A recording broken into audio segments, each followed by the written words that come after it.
Good morning, everybody. Ken Phelan. I'm the Chief Technology Officer for Gotham Technology Group. And joining me this morning is Dan Wiley. We were discussing your title earlier, but I'm going to try to read it because it's very long. Head of Threat Management and Chief Security Advisor at Checkpoint. But you're the guy at Checkpoint who knows what's going on with everything. Although you're the smart guy, so I like that happening on. So we always have fun together. Are you feeling good this morning, Dan? People tell me I'm a smart guy, but I'm convinced that the longer I do this, the less I know, and the the more I'm learning. Yeah, I'm doing great. Just another cold day here in the Northeast. Ready for spring already, and can't wait for some warmth. Yeah, I can't wait for some more. I can't wait to just get out. We're like between this cold weather and being stuck inside, avoiding all this COVID activities. It's been a very, very long and cold winter, much like Groundhog Day. But we'll get through this. I know this morning we want to talk about managed detection response. I know we have a lot of things in that, and I appreciate that conversation. But I did tell you I feel like a little beholden to the news to talk about Log4j. Right, and I think it's an interesting thing. I've had a lot of customers say, what do we do with this? How do we approach this? So it's a bigger problem with third parties. I mean, do you have sort of a Log4j playbook that you're talking to customers about? Do you think this, this does point to bigger issues for third parties?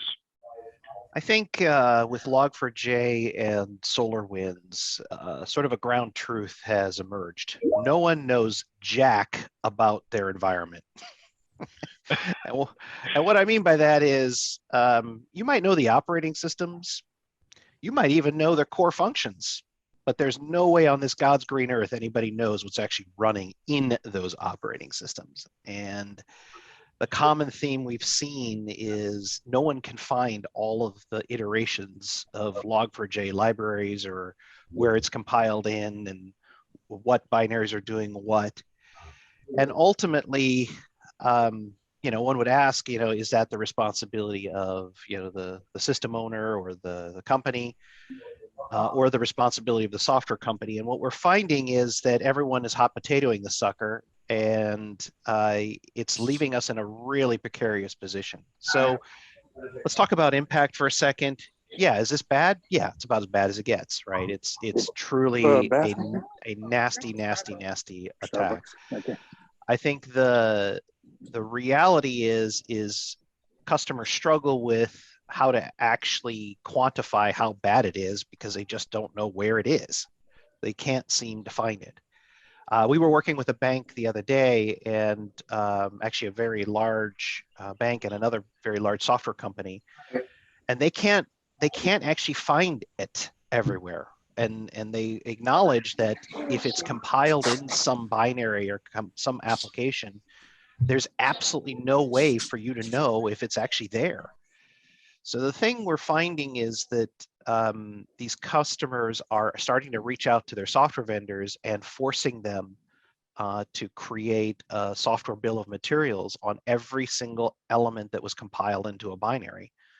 And what the software companies are finding out very quickly is they can't figure out what was actually compiled in their binaries. Okay, now that's scary, right? Like the people that actually build this shit don't have a clue what's in it because it's such a Russian nesting doll of interrelationships and program on top of program. If you just look at the Java ecosystem, you'd vomit on how many different interdependencies just get compiled into an application. It is crazy. It's tens of thousands of little rabbit holes that everything kind of goes into. And then everyone loses track, and then it just gets compiled, it gets out there, and it's out. So the biggest issue is understanding where it is, the software bill of material, and truly understanding what's in the software that you're actually consuming, and then holding someone accountable to actually fix it. You kind of compile all that together, and you get into this really shitty situation where this sucker is going to live a long, long time. And that's what the US government is most worried about. So they, and this is really important, the FTC put out a notification, and that everybody's, under their purview, which basically says, we've told you, if you don't fix it, it's on you, and we're coming after you if you don't fix this. You don't get to, throw the I didn't know flag. You're responsible for actually fixing these things. And we're seeing the same thing coming from the SEC. We're also seeing it from the banking regulators. We're seeing it across the board. But the common theme is nobody really knows where it is, passing the buck, hot potato, and now we're stuck in this weird cycle of what do I do next? Yeah, it's a difficult, again, your point, like I talked to some of my customers and they're looking, the traditional vulnerability scanning perceptions don't work because it's not tied to a specific product or structure. Doesn't have a CV from that perspective. And you're almost like in need for something to like run a script to test that does this exist in this product, which is not clear, but it's a much more difficult perception in terms of how CVEs even work. Well, so we all assume that someone did a red team exercise or a full application pen test on applications that you're purchasing. That cannot be further from the truth.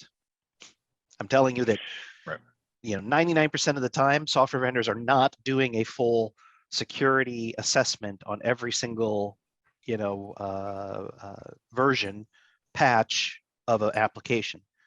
They may do it every now and then, maybe once a year or so, if you're lucky, if they're even never done any of these exercises. Well, it's always shocking to me when I have a customer who actually runs it, something like that, which is very, very rare. But with my largest customers, we'll do some form of red team on large software purchase, whatever. But the amount of times they find something is mind-boggling. Like how many times they find in commercial release software some problem as an individual consumer running that test. So it gets even worse, which is, okay, I bought a commercial product.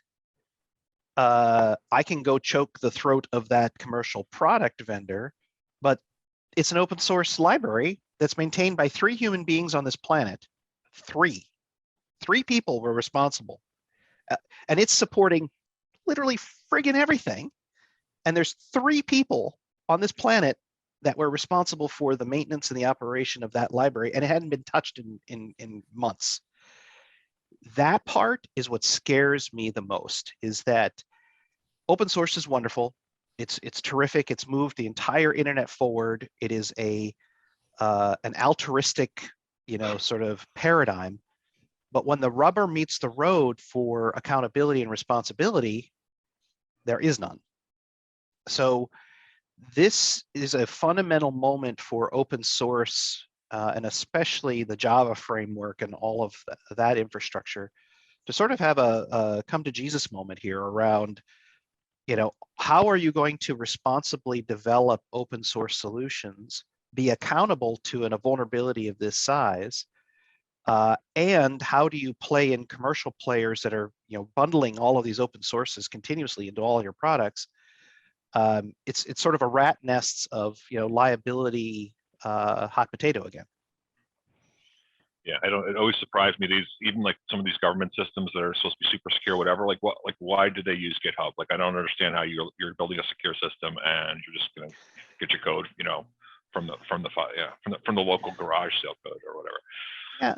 And what if the attacker, what if this was planted? I think in this case, it truly was one of those bugs that no one ever saw. I don't think actually, I don't know if you saw all the backstory here, but the Alibaba cloud guys found it and did responsible disclosure, and then got in major trouble by the People's Republic, Chinese government entities for disclosing it because they wanted it for themselves to actually use against the rest of the world.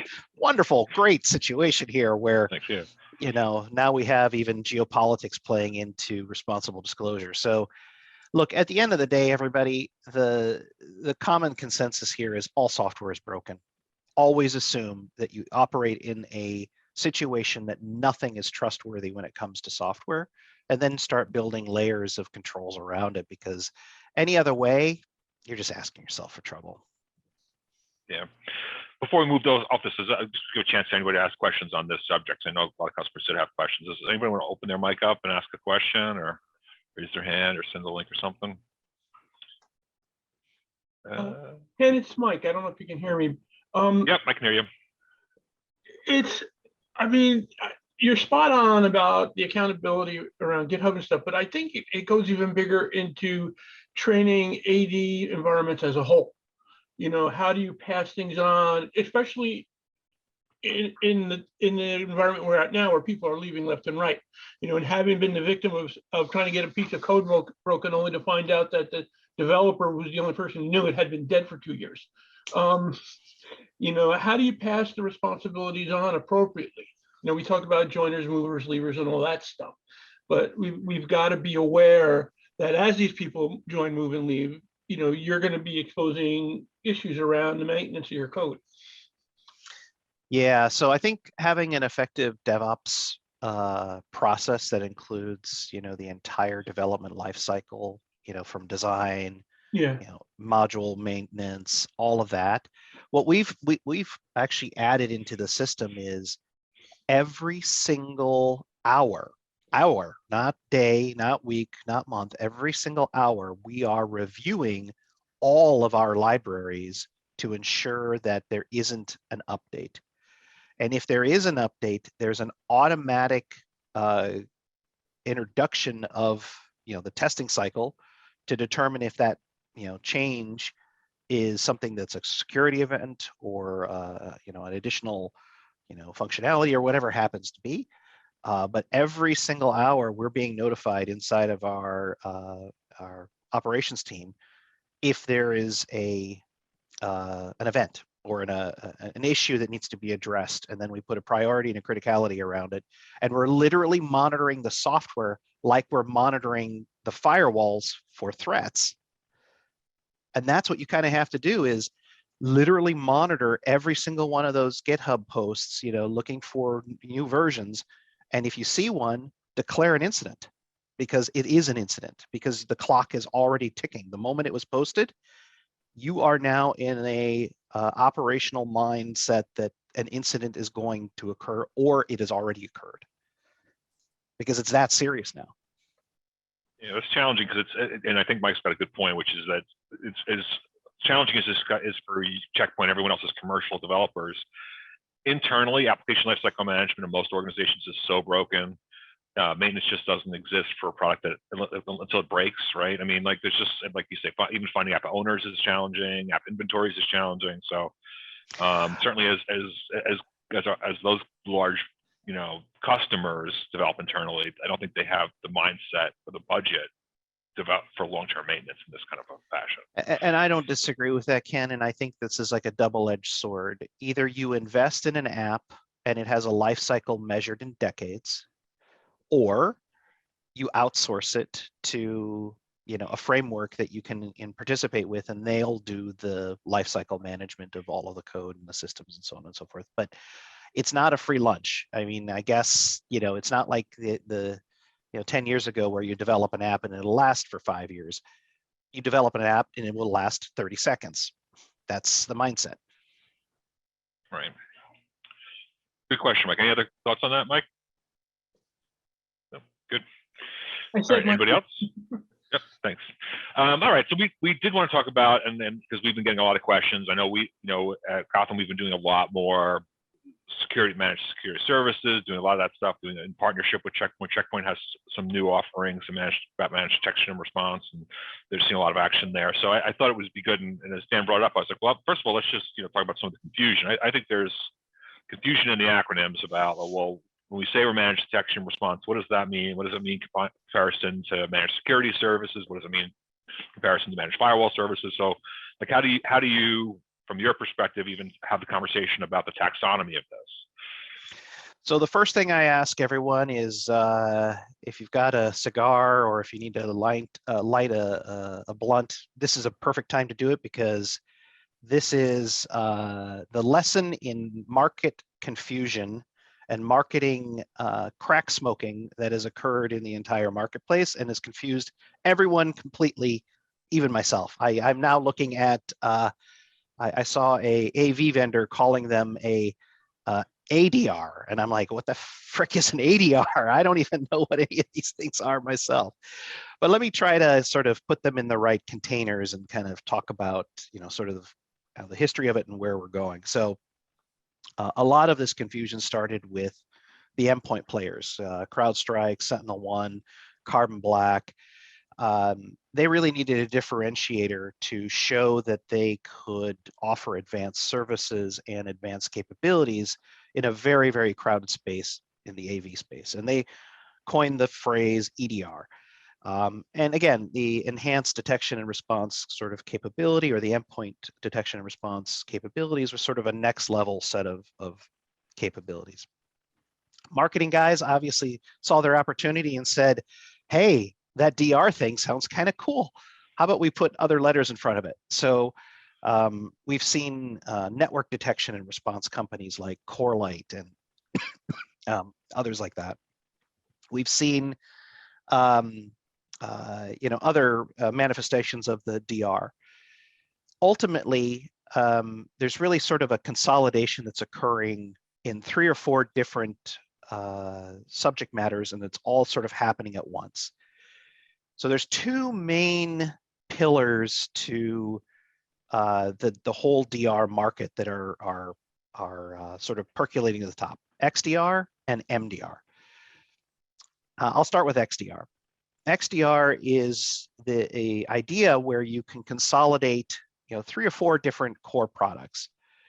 First is something like a SIM, having the ability to correlate and analyze and do analysis, having the ability to do orchestration and automation, having the ability to do in-depth forensics analysis, and the ability to take threat intelligence and correlate that all together. And that becomes sort of your XDR sort of pillar. XDR is meant to be a product that customers can consume. So you basically, log into a portal, you can configure all your connections, you add all the products, and then magically it says something has happened. We see a lot of confusion on the XDR space also because it's sort of morphing at the moment, and we're seeing a huge amount of consolidation. So for example, we just saw Google purchase Simplify, and that was an orchestration engine. And the idea is that Google's going to add their orchestration and automation into their Chronicle business. And we're going to see more and more very large organizations create XDR, including Checkpoint. We are working on our own XDR, and it'll be available this year, and yet CPX will be showing off a lot of those components. But across all of those DRs and all of that tech stack and all of that other capabilities, there's a fundamental problem. There ain't nobody to run this stuff. So we created a managed detection and response capability that has the ability to connect into all of those pillars, all of those technology stacks. And that's what my mindset is it's the managed component, making sure that someone's watching, someone's responding, someone's detecting and hunting in your environment. And that's my definition of MDR. That makes sense. Hope that answers to me, your it's question. partially, can I just break it a little bit? Sure. When people come to me, I always ask these questions like, okay, like what data are you looking at? What things are you looking for? And then what is your response when you do it? Because I think there's confusion because I think there's this universal, like, we hate SIM thing. And they're like, well, and so everybody's like, well, I could take that money, right? So I hear customers saying, like, I heard people saying, like, UBA products selling as SIM replacements, like user behavior. I'm like, I don't think UBA is SIM replacement. Like, but so, because I think part of the problem is just even implementation. Like, I see a lot of people with these kinds of products, and like maybe they get just firewall logs, maybe they get firewall logs and endpoint logs, maybe they get firewall logs and Active Directory, and and then you have this question of like, okay, given what data you're getting, how good are you with this data in terms of really actionable things? I mean, because I think that's part of the confusion is you can't just throw a tag across the top. Does that make sense? Or I mean, do you see that? No, you're not wrong at all. I'll give you my definition again, and I think the industry is obviously sort of bastardized everything I've said or going to say. So, you take what the industry is saying with a grain of salt, and including the industry guy in front of you. So, for me, I see a simple problem. Our customers don't have the resources to deal with the threats that they have. They don't have the ability to analyze it. They don't understand the threat. They don't understand the impact. They don't understand what will occur if the threat manifests itself and festers in their environment. They don't know how to clean it up, and they don't know how to make it not happen again. So if I take that sort of methodology of figuring out the attack, responding to it, making recommendations, actively investigating it, hunting in your environment, that's, in my mind, the service that we're trying to give. For me, every data source is an opportunity to do my job better. So in our service, we're not going to limit ourselves to firewall or endpoint or email or mobile or cloud. We're going to do all of it. And we're going to do it across the checkpoint ecosystem and non-checkpoint ecosystem. And that's the key component, is that if you see a vendor just playing in their world, that's not enough. You need to look at AD. You need to look at O365. You need to look at, the Salesforce data. You need to look at Slack data. You need to look at all of that combined to be able to respond to those threats. And with MDR in particular, you see these stovepipes just looking for specific things like, firewall logs and endpoint logs. But you really have to have that breadth to be able to see the big picture. The other way I see this is, if you were to build your own SOC, what would you ask your SOC to do? And that's, again, the mindset we chose is, what were the customers needing to be able to deal with the threats that they're seeing? Yeah, I think the SOC outsource conversation is, on one level, I think it's a very clear conversation, but I think it's sometimes a hard conversation, because when you're talking to cyber, people or leaders inside of any organization, that they're struggling for budget, they're struggling for headcount, they're struggling for all these things, and to say, listen, we want to outsource a lot of that process. I think there's a very strong conversation about why it's better, but it's also sort of a challenging conversation. I want to say I'm almost like stuck with, like, if you really think your 3-person cyber organization doesn't need an outsource SOC, I'm not sure what to tell you. But I mean, what do you tell them? I mean, how do you make that conversation? So I flip it on its head and say, well, you've already outsourced your email, and you never said you were going to do that. You outsourced all of your golden eggs already. Like, it's out there. O365 now controls your entire communication process end to end, period. And I think, again, if you think about how cloud is manifesting itself in these SASE kind of apps, my ultimate goal is to try to make security more like a service than a product, number one, because the products work and they do wonderful jobs, but there's no one to run them anymore.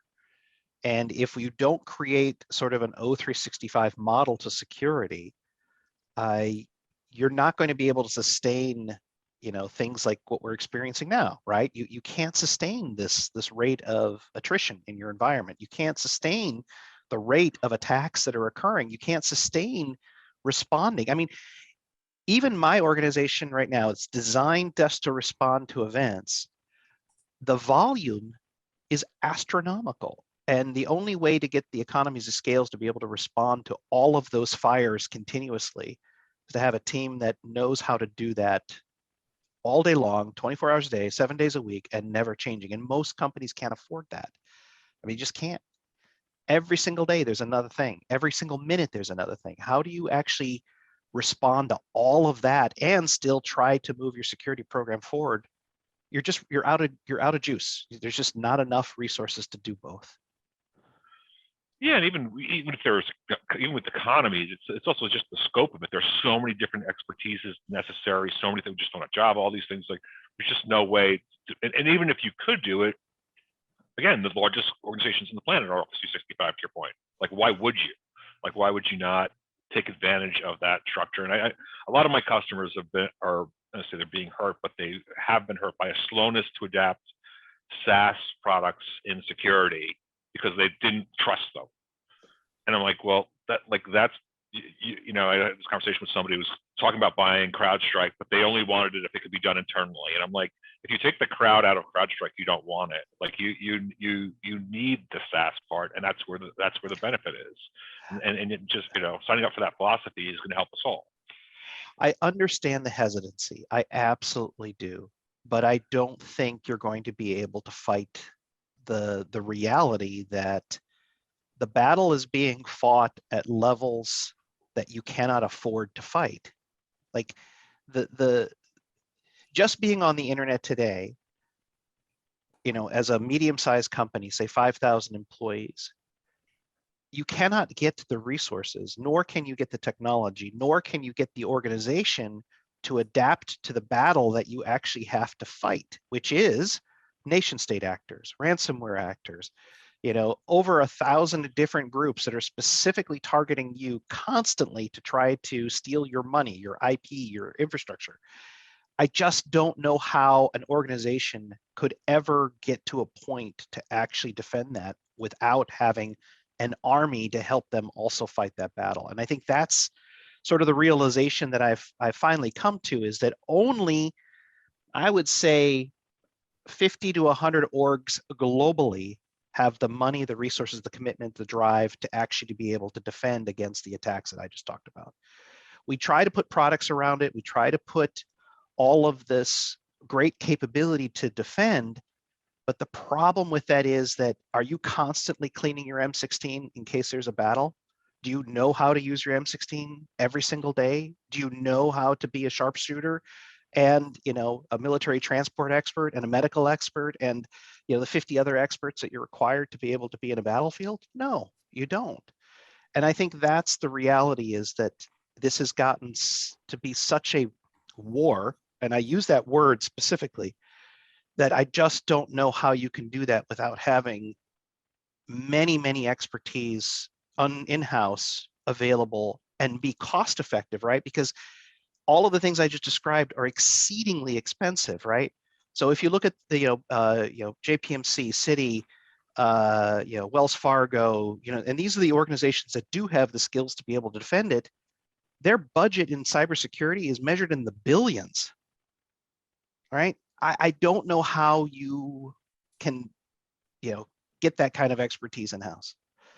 So what do you keep in house? I mean, so let's look this this plan for the future where people are using MDRs or whatever acronyms we're talking about. Yep. Like what should that staffing up on that 5,000 person org you talked about before? What should I conceive of in terms of a cyber staffing model and an outsource model? So first of all, operations team, right?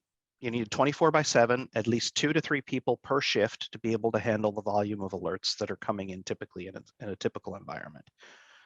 You need folks that are trained in the ability to identify true positives and false positives very quickly. You need threat hunters to be able to hunt in your environment to look for threats. You need an incident response team to actually respond to those events. You need a cyber intelligence organization that does all of the intelligence correlation and gathering and understanding of the threat landscape and making sure that you've got the defenses in your environment to be able to defend against the things that we're observing in the internet.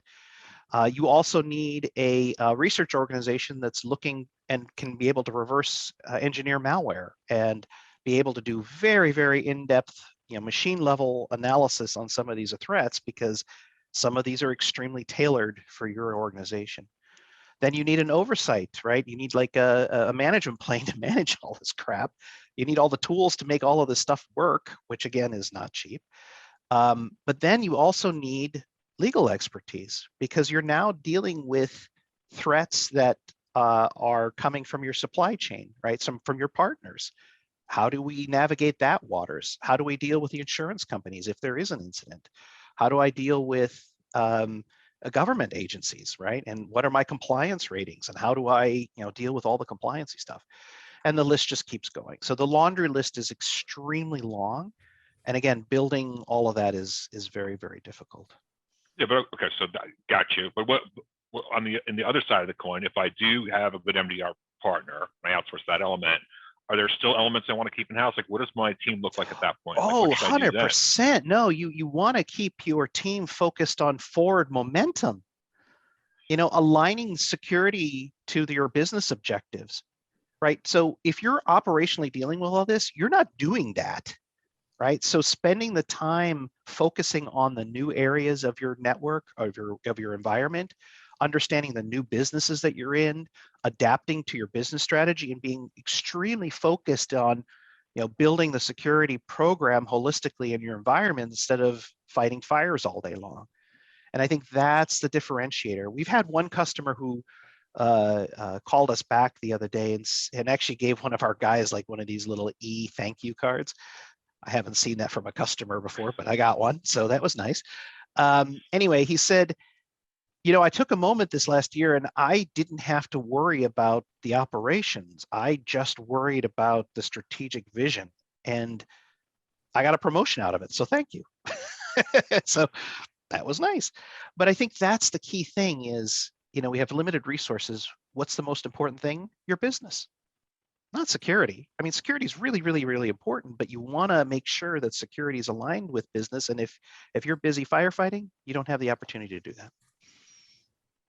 Interesting. I certainly heard that from a lot of people, and I think it's always a partnership. And we have some customers in this space too. Like the customers, remediation is going to happen together. Like you become part of the team, right? You're on these ongoing calls. You're part of their structure, and it's a good partnership, I think.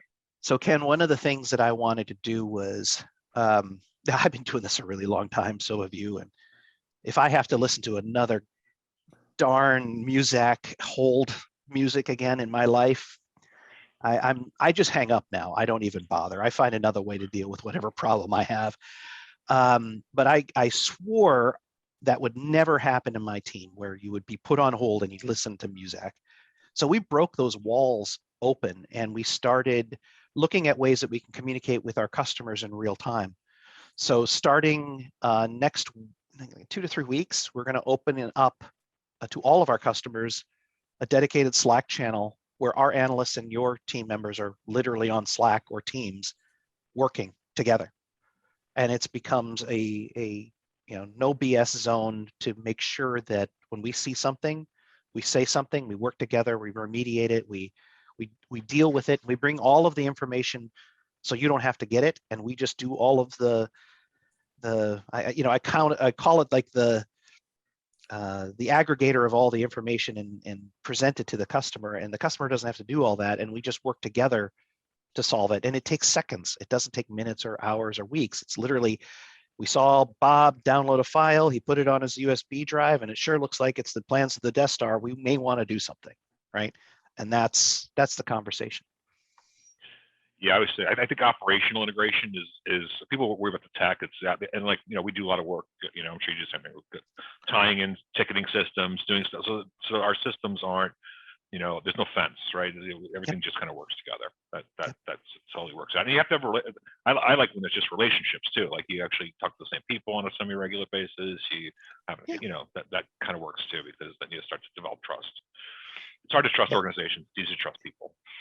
I couldn't agree more. The human factor is the most critical component to this. So when there's stress for the customer, we're feeling it too.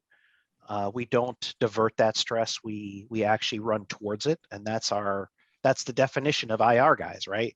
We run towards the chaos instead of away, and that's why we built this under the IR team. Is that the guys were just the main driver for this was customers that had an incident really needed our help. We saved the day with the customer, or at least got them operational again and gave them the path forward.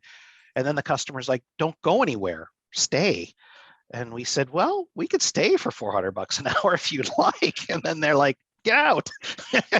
Can you give me something else?" And that's when MDR. We started working on MDR, was to be that leave behind that you still get a taste and a feel and the reality of IR, but not have to have that giant bill at the end of it.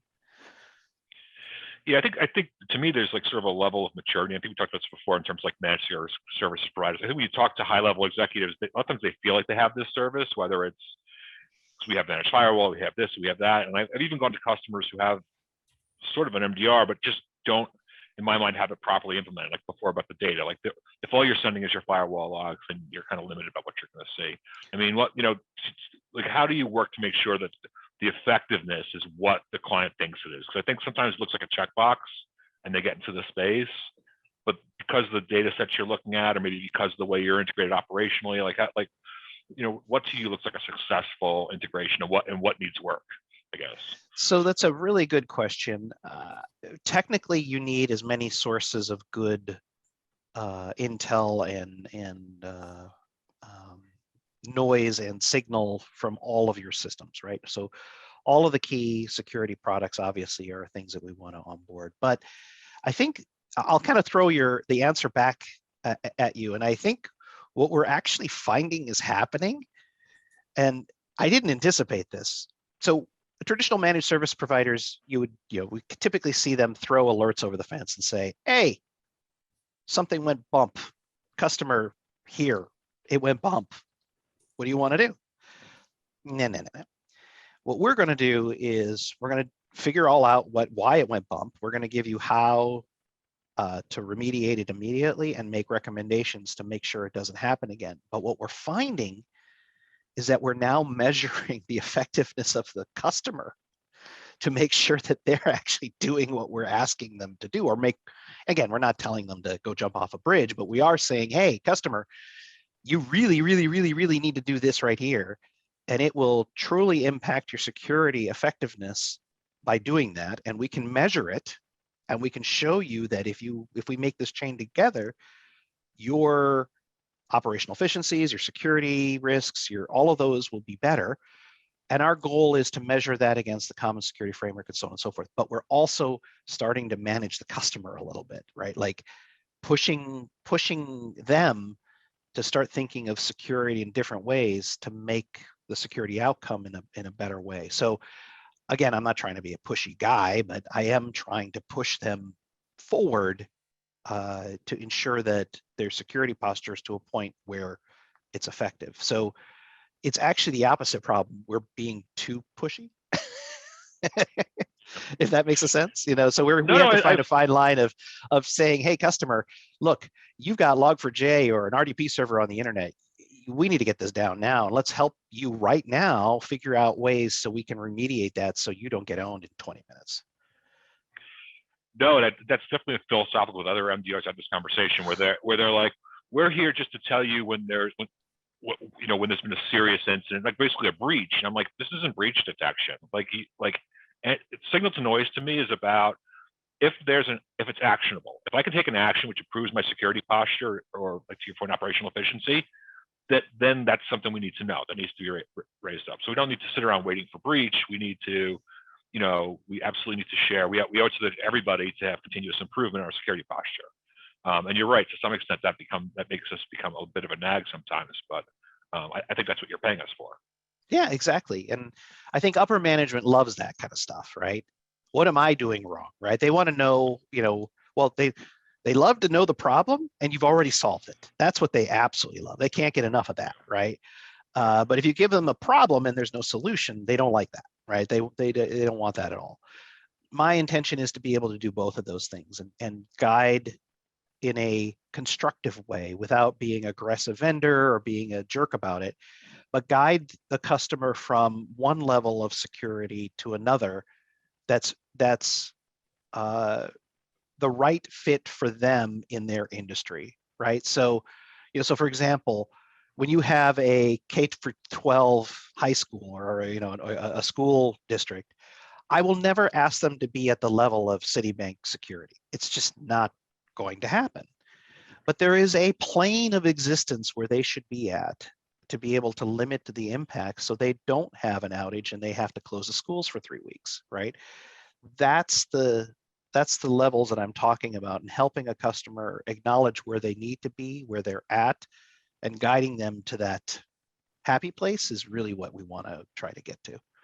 Right. And that's why that ongoing conversation is so important, because if you're in conversation about these things and sharing these, genuine, like I said, actionable alerts, then, and over time, you can kind of find out, what the risk tolerance is, for the organization and that kind of stuff. And that's right. As well. And, one size does not fit all in security. That's one big sort of reality that everyone needs to accept. And my guys have been trained specifically to say, not everyone fits into this shoebox. We need to work together. And I think that's one lesson from O365 that we have learned, which is not all customers fit squarely into the O365 product. And now there's this huge ecosystem of add-on things to deal with mail lists or distribution lists or advertisement or whatever. And I see the same thing in cyber, where if you need to add something to the core, it's trivial. it's an API. It's very simple, and that's the intention behind our service, is to be able to plug and play anything you want into the MDR, but still, level up and have the expertise in all the domains that I've talked about to give you a reality of what we're actually seeing, instead of just, patch this. That doesn't help anybody, right? Why should I patch this? Why is it impacting me? What would happen if, that patch wasn't taken care of, or if I left RDP open to the internet, or if I ignore that phishing alert and accept the security controls of O365? That's just not enough, right? We need to try to elevate at all times. Yeah, and again, everything, as you get into these things, everything's got a story. Like, well, there's a reason we needed RDP, was this, like there. And again, I think you have to break that stuff down and just provide the right amount of sort of tension against it to see why we really do that stuff. So where we're heading with that, Ken, and this is the cool part, is that we are starting to marry the implementation and the management of it, right? So, let me give you an example. So the MDR service today is squarely focused on threats, but we are bringing in additional opportunities for partners and for Checkpoint to start monitoring and managing the actual policy, the box, the configuration, all of that. And we're going to start marrying those and try some experiments to see what works and what doesn't work, and so on and so forth. But the point is, customers don't even want to manage the box anymore, right? They don't want to manage anything. And we're going to bring these two worlds together to help with that dialogue. So instead of just saying, hey, RDP's exposed to the internet, here are 3 different scenarios, and we'll go implement them for you. You don't have to deal with it, right? Maybe a VPN, maybe SASE, maybe something, multi-factor. I don't know. I'm just making stuff up. But the point is, we have the expertise to help you guide to turn on the capability and manage the capability, so you won't have to do that. And that's where we're heading in the next year or so. Yeah, it's always frustrating. Well, it's not frustrating, but like you say, get into these conversations and you have to like back the bus up like 3 blocks. Like, tell me again why you need RDP, and tell me again, and you're, like you said, there's a million ways to skin that cat, but you got to be allowed to be in the conversations. You can have it. That's right. I think one of the complexities to me, again, doing this for us, is like it's this whole Chinese menu of stuff. And like to your point, like you could do the firewalls, you could do this part, you could do, it's like, do you want me to point out the patches? Do you want a patch service? And like, it's just everybody's finding a different level. I mean, how are you scaling on this, like the business with all the different, I assume you're allowing customers all this customization, and is that working I gotta say, is it working for you? Is there a better way to do it? I mean, to me, it seems complicated. It's extremely complicated, and thank the Lord that there are new cool technologies that help us be able to accomplish this, or I would go mad. Couple big things that we've learned: that orchestration and automation is extremely powerful, and you can do almost anything you need to with both. The challenge is that monolithic sort of architectures don't work with that. So we have developed a scalable orchestration and automation engine that can scale inside of function as a service capabilities. So getting, sort of little micro runs, billion little micro runs that are running to do all of these, jobs that you don't want to have to do, and you can just have them do it. We also figured out a way to do that across all 3 major cloud players and on-prem. So we actually have a technology now that can play in AWS, Azure, and GCP, and we can literally move these functions anywhere we want, orchestrate them anywhere we want, and we have a very large orchestration engine. But the key thing to all of this orchestration is context about the customer. And the biggest lesson we've learned is you can't go in with a white box approach. You have to know all of the gory details about the customer. And that includes everything: network topology, applications, users, access times, locations. In some ways, we may actually know more about the customer at the end of this than the customer does. And that's, 2 of the ways that we've spent a huge amount of time to get rid of false positives, and being able to take all of that data and all of that capability and scale it pretty much infinitely horizontally. But it all comes back down to the people. You can have all the orchestration you want all the automation you want, all the AI, all the big data. We've got all the buzzwords. But at the end of the day, if you don't get the customer experience you want, none of these services work. Simple as that. And that's where we want to have both capabilities. is there like a sweet spot for you to customers who are like the MDR candidates? Like I see this person needs to be on MDR today. Yep, under 15,000 employees, easy. Yeah, easy. Now, if you're I will qualify that, and I don't want to be too flippant about it. There are certain industries where even 15,000 employees, like banking, there are more specific things that one must do, and you have to have more control internally, and so on and so forth. But the vast majority, other than banking, fit that bill. Yeah.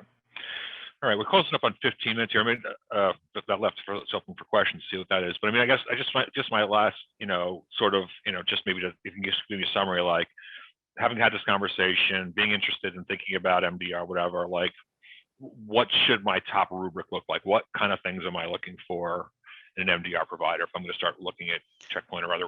I'm certainly going to look at other players as well. Like what are my top check boxes? The team, they need to be badged employees of a company and not outsourced to some third-party call center in India. I'm sorry, it does not work. I'm never going to do it. It cannot work that way. You need language expertise in every single country. You need to have focus and skills. You can't have a tier 1 person do this. Simple as that.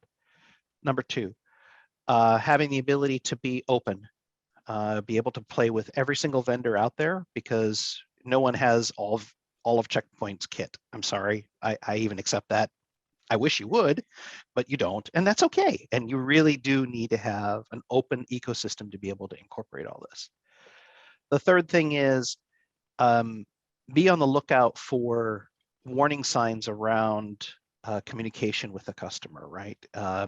Is there a ticketing system? Is there, a formal, tier 1, tier 2 kind of escalation?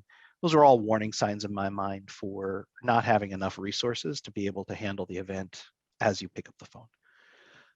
I would also say scale and breadth. And again, I think that is harder to sort of measure, but if you've got 100 customers, you're in a sort of different plane than if you have 1,000 or 10,000 customers.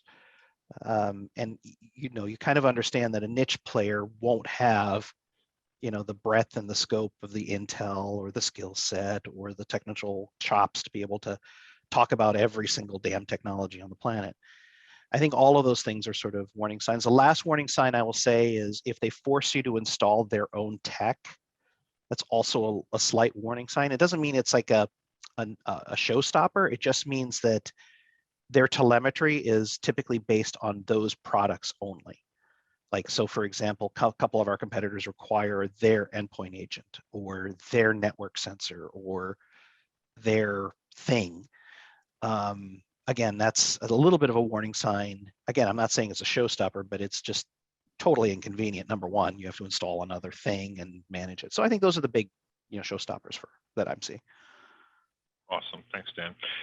Does anybody have any questions for Dan or for me on the call? So you have a few minutes left here. Yeah, take it with you. I guess we're good. You're, as usual, Dan. You've covered everything so well. We're just fully covered. Any closing thoughts or things you want to share with us? Yeah, I'm not sure if you guys seen sort of a lull here in the United States. Do not let that lull around cyber events, give you a false sense of that things are okay. We've seen, the number of ransomware events in the United States has kind of dropped over the last, say, 2 to 3 weeks. But I think a lot of that is just stuff waiting to get sort of activated again. And, the US government did take down a lot of actors in the last 3 months. But if I look at the statistics in Europe and Asia, it's through the roof. So my guys in Europe and Asia are just humping it. In the US, it's a little slow right now, but I think it's just a matter of time until the next big thing. The last thing I'll say is these supply chain attacks or these supply chain vulnerabilities are just going to get worse, much, much worse. So Log4j was a big deal. We've even seen some 0 days from Microsoft of the last days, and these vulnerabilities are going to hound you for the rest of your IT life. Simple as that. And they're just going to keep coming and coming and coming. So that's nice. And you're such a ray of sunshine, Dan. Mhm. That's why I like to get you in the morning so I can go drink the rest of the day. My goal is to retire at 55, 60, go to Colorado, and if there's still a stream left and there's still fish in that stream, I'm going to be there. Okay, 55, 60. Clock's ticking for me then. All right. Well, thank you so much for joining me this morning, Dan. And always great data for all of our customers. I'm sure they had learned a lot. And I think we're actually we're supposed to be sending out pretzels or something. So if you were actually signed up for the live broadcast, you get pretzels. If you're on YouTube, you get nothing. So there's a benefit to you that showed up for this. Thank you, everybody. Hope you all have a great day, and I'll see you all soon. Thanks.